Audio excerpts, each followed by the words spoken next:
Баарыңыздарга салам. Мен каналыма кош келдиңиздер. Бүгүн сиздер менен алгачкы жасагандан сонун болуп чыга турган сметанниктин рецептиси менен бөлүшөмүн.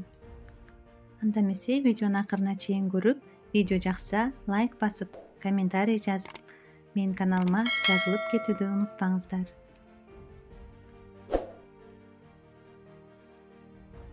Эң биринчи пирогдун камырын даярдап алабыз.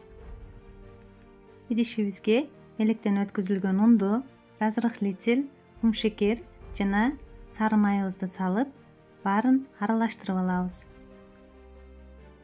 Үстүнө бир жумурткабызды чагып, колубуз менен аралаштырып отуруп, камыр ээлейбиз.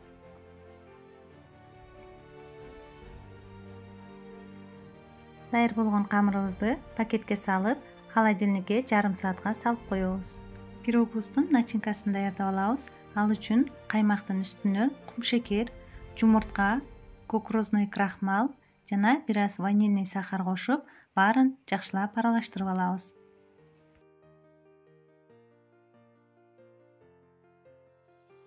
Формабызды алып, астына пергамент кагазын төшөп, камырыбызды алып, видеодогудай кылып жайып чыгабыз. Чекелерине бортик жасайбыз.